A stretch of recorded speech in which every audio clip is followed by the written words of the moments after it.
E aí, senhoras e senhores, tudo bem? Sempre muito bem-vindos e desejo sucesso para todos na reflexão dos assuntos de hoje, que serão, vejamos, o início do segundo reinado, o golpe da maioridade, o parlamentarismo no Brasil, que foi chamado de parlamentarismo às avessas, uma lei tarifa Alves Branco, a economia do café, que começará bastante a se desenvolver, a lei Bill Aberdeen, criada pelos ingleses, finalmente a lei Eusébio de Queiroz de 1850. Vamos para a análise então. Após o golpe da maioridade em 1840, Dom Pedro II nomeou o que seria o primeiro ministério liberal, chamado de Ministério dos Irmãos. Esse ministério, então, organizou as primeiras eleições do segundo reinado, que passaram a ser chamadas de eleições do cacete. Por quê? Porque eram violentas e uma grande corrupção reinava. Assim foi a vitória liberal. Muito bem. Vamos olhar aqui para mim. Vejamos. Primeiro, um detalhe. Nós já sabemos que no segundo reinado existiam dois grupos políticos: o Partido Conservador e o Partido Liberal. Os dois, qual a diferença entre os dois?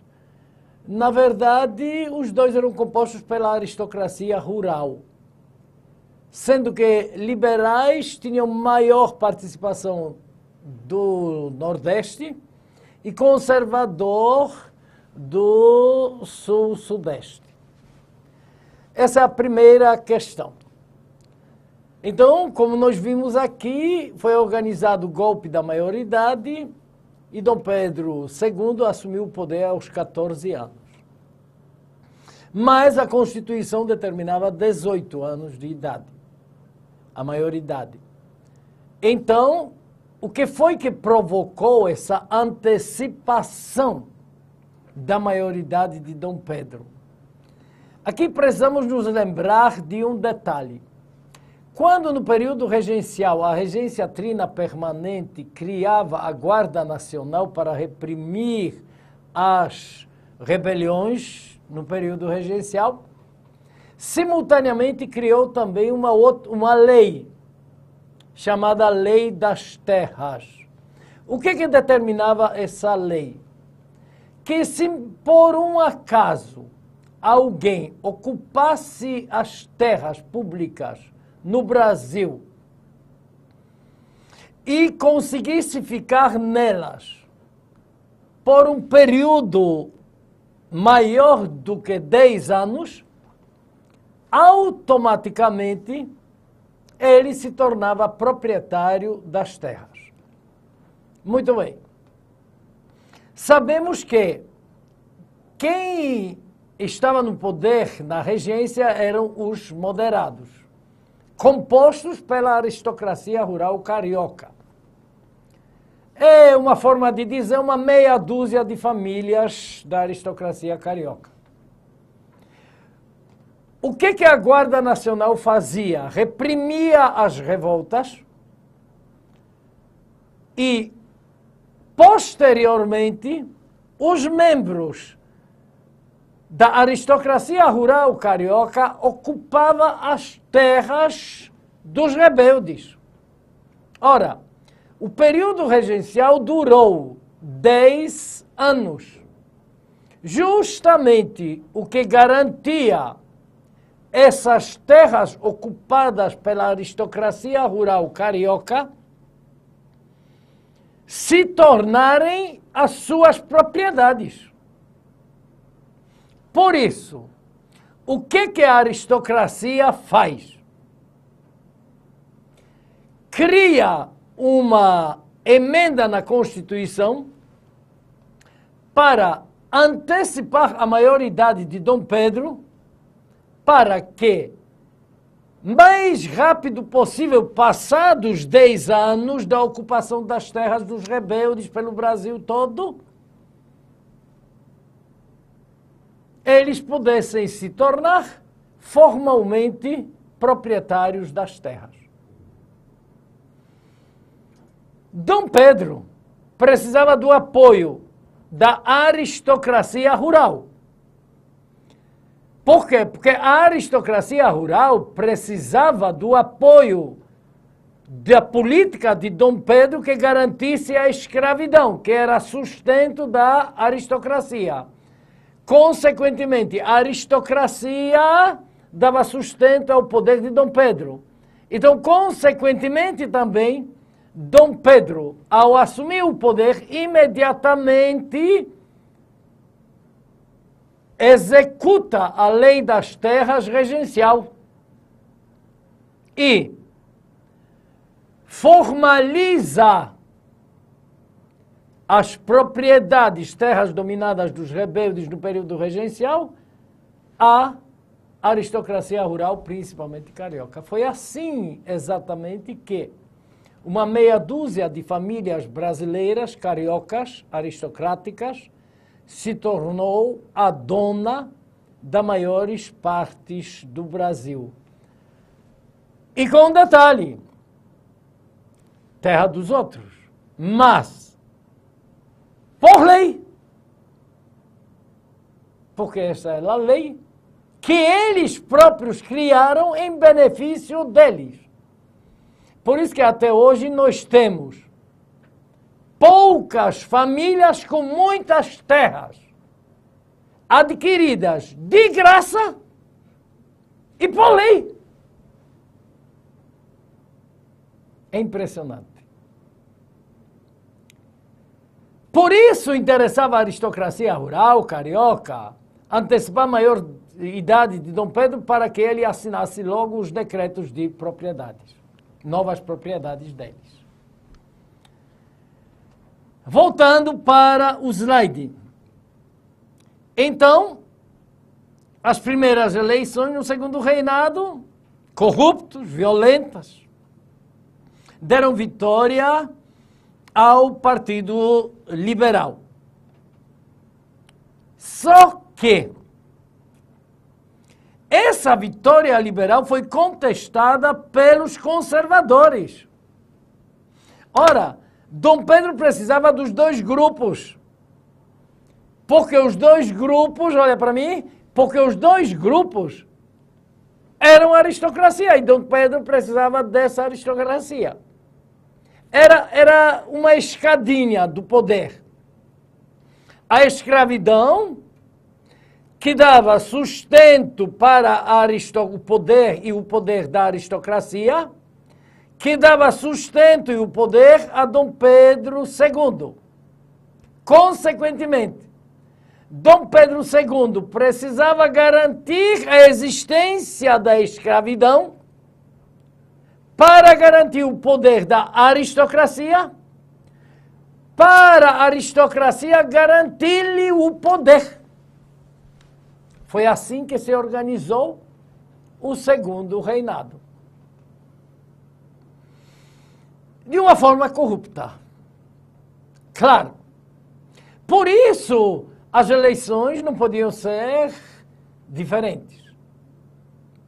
Mas, pela questão de que Dom Pedro precisava do apoio da aristocracia como toda, não interessava liberal ou conservadora, anulou as eleições para satisfazer a outro grupo. E assim foi criado, na verdade, um parlamentarismo no Brasil que passou a ser chamado de parlamentarismo às avessas. Como é que ele funcionava? Dom Pedro II criou o cargo de presidente do Conselho de Ministros, que era nomeado por imperador. Ora, Se existia presidente do Conselho dos Ministros, então era um parlamentarismo. Só que qual é o problema? Por isso o parlamentarismo às avessas. Que o presidente do Conselho dos Ministros era nomeado e não indicado para ser aprovado ou não por Dom Pedro II. Então, por isso, um parlamentarismo faz de conta. Por que Dom Pedro criou essa estrutura política? Para ter garantia de poder conciliar os dois grupos políticos, liberais e conservadores, olha aqui, e, consequentemente, garantir o revezamento no poder, nos gabinetes ministeriais, ora dos liberais, ora dos conservadores, para satisfazer, de uma forma geral, a aristocracia rural.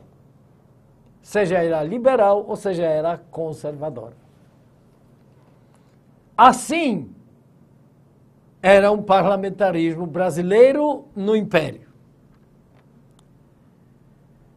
Senhores, voltando para o slide, em 1840, logo quando assumiu o poder, Dom Pedro II reassinou os tratados de 1810, 1824, 1831, os tratados de 1810, na época de Dom João VI, com a Inglaterra, dando todos os privilégios e monopólio econômico da Inglaterra no Brasil. Só que, vejamos, em 1841, ele criou também a lei interpretativa do ato adicional, que foi criado no período regencial, que, por exemplo, dava autonomia provincial, mas a lei interpretativa do ato adicional de Dom Pedro II dava o fim da autonomia provincial. Do outro lado, também acabava com as assembleias legislativas nas províncias, criadas até então, pelo ato adicional de 1834, no período regencial, e restabelecimento dos conselhos provinciais, cujos membros eram indicados pelo presidente das províncias. Então, feito Matuto disse, se voltou para trás. Mas por quê? Para garantir a centralização do poder e o autoritarismo, obviamente, do imperador. Seguindo a sequência, também em 1841, Dom Pedro criou a lei da restauração do Conselho de Estado, que era a assessoria direta do imperador para garantir no poder a aristocracia rural. Agora há pouco eu comentei que precisava dessa assistência imperial, obviamente, e garantir o poder. Mas, em 1844, foi criada a tarifa Alves Branco, que dava origem a uma nova legislação aduaneira sobre os impostos dos produtos importados. Passou de 15, olhem para mim por gentileza rapidinho, passou que os tratados de 1810 estabeleciam sobre taxa de importação aduaneira sobre os importados ingleses, 15%. Agora, tarifa alvo branco aumentou para 30% ou até mesmo para 60% a taxa alfandegária se fossem produtos similares. Ora, por que é que o Brasil cria essa lei, nova lei aduaneira? O problema é que no Brasil começou a nascer, a se desenvolver cada vez mais uma nova fonte de potencialidade econômica que era o café. Então, o que o governo faz? Cria uma tarifa alfandegária dentro de uma política essencialmente protecionista. É óbvio que isso vai criar os problemas com a Inglaterra. Por quê? Porque Dom Pedro II tinha reassinado os tratados de 1810 e logo em seguida ele criou a tarifa Alves Branco, prejudicando, obviamente, os produtos importados vindos da Inglaterra. Voltando para o nosso slide. Vejamos como se desenvolvia a economia, então, do café. Aqui nós temos um mapa e, de acordo com as legendas que temos aqui, nós vamos identificar. Vejam só. No início do século XIX, nós tínhamos, nessa região aqui, de acordo com a legenda, portanto, ainda no primeiro reinado, o início do desenvolvimento do café no Rio de Janeiro, consequentemente, pela aristocracia rural, carioca, a mão de obra escrava e a forma de produção manufatureira, que logo em seguida, observem os senhores a legenda, a partir da década de 1830, portanto, na regência, se expandiu para o Vale do Paraíba. Isso quer dizer que o café estava rendendo e era uma economia promissora, mas também era organizada e dirigida pela aristocracia rural, pela mão de obra escrava e pela característica de produção manufatureira. Muito bem. Vamos fazer uma análise de um histórico aqui, muito interessante. Em 1822, a Inglaterra exigiu o fim do comércio de escravos em troca pela independência pelo reconhecimento da independência do Brasil. Certo. Em 1826, Dom Pedro I assinou a lei de compromisso do fim do comércio de escravos no Brasil, para o Brasil. Em 1831, a regência formalizou a lei de 1826 de Dom Pedro I, garantindo o fim do comércio de escravos.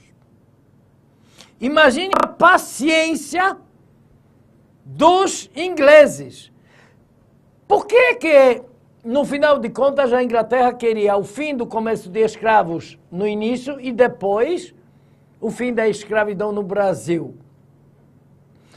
Porque ela estava pipocando com a sua revolução industrial. Então ela precisava de mercado consumidor para os seus produtos.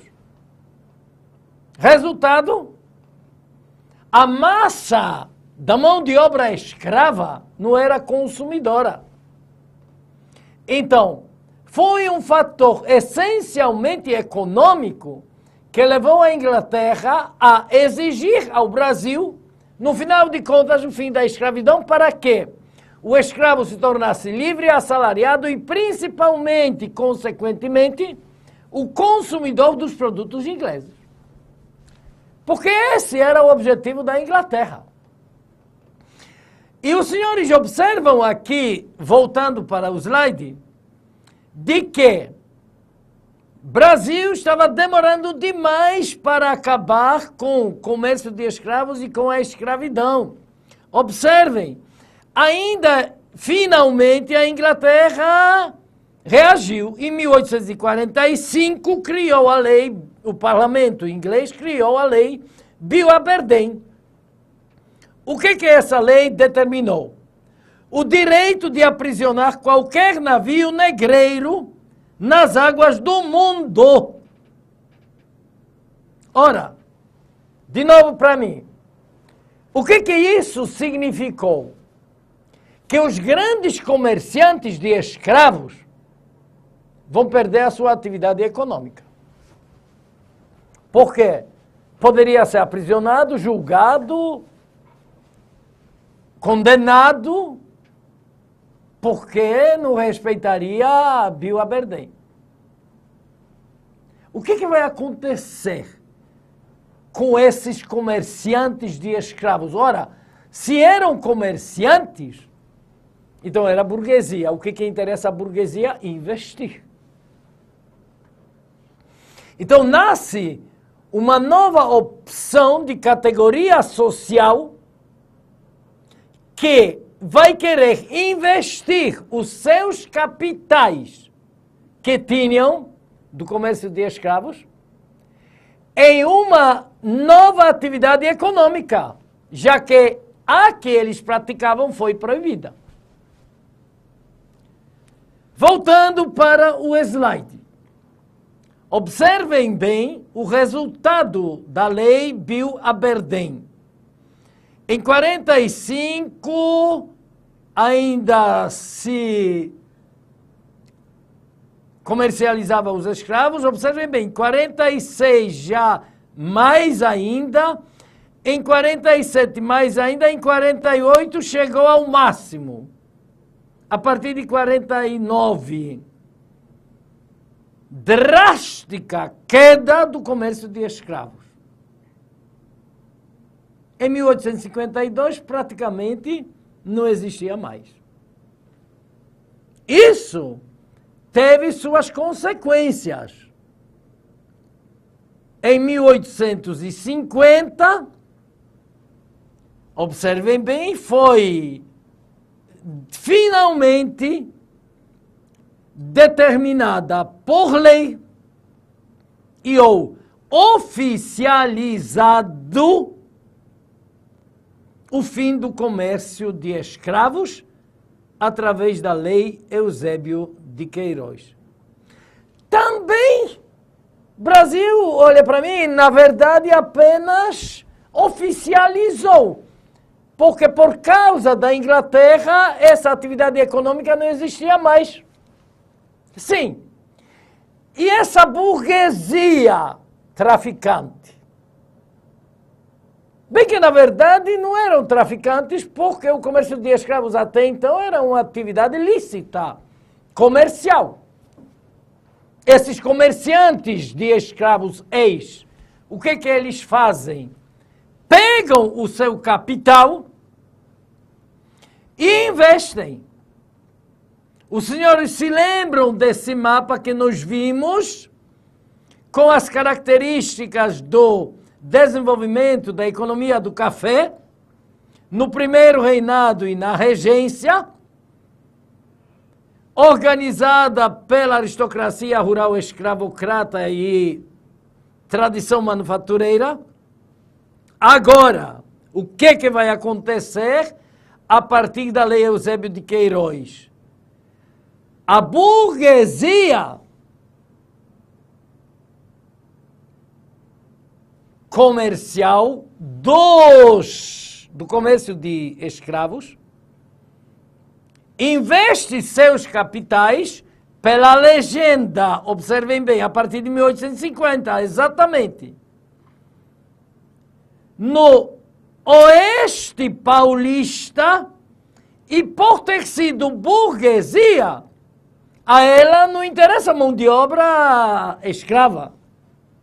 A ela interessa, olha só para mim, a ela interessa mão de obra assalariada.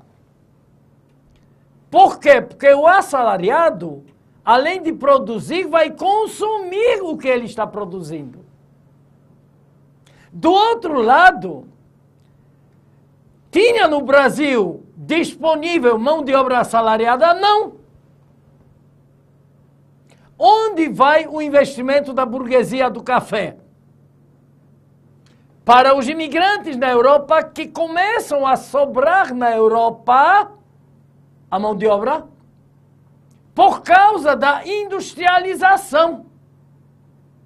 Então esse excedente populacional europeu, ele passa a ser trazido para ser colocado nas disponíveis vagas na economia açucareira criadas pela burguesia ex-comerciantes de escravos. Consequentemente, qual vai ser a cara da produção do café nas mãos da burguesia? Não mais manufatureira, e sim industrializada. Senhores, estamos num momento histórico muito importante do ponto de vista econômico e social também, no segundo reinado. Observem bem, os senhores se lembram dessa escadinha que eu falei? O sustento de toda a estrutura do poder eram os escravos, que garantiam o poder da aristocracia, que garantia o poder à monarquia. Só que agora, consequentemente, por isso que a monarquia tinha que garantir a existência da escravidão para garantir o poder da aristocracia, para se garantir no poder. Só que agora, com a nova classe econômica, social-econômica, a burguesia do café, o que é que vai acontecer? Esta burguesia, como os senhores estão vendo pela animação, vai exigir da monarquia o fim da escravidão, vai pressionar. Por quê? Porque ela, a burguesia, olha aqui, não interessa mão de obra escrava, interessa assalariado.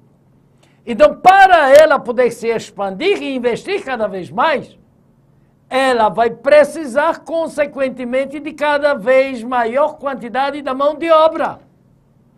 Então, tinha que se criar instrumentos para que mão de obra assalariada aparecesse.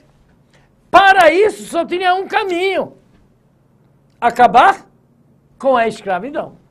Mas os senhores podem imaginar, acabando com a escravidão, efeito dominó. A escada cai. Por quê?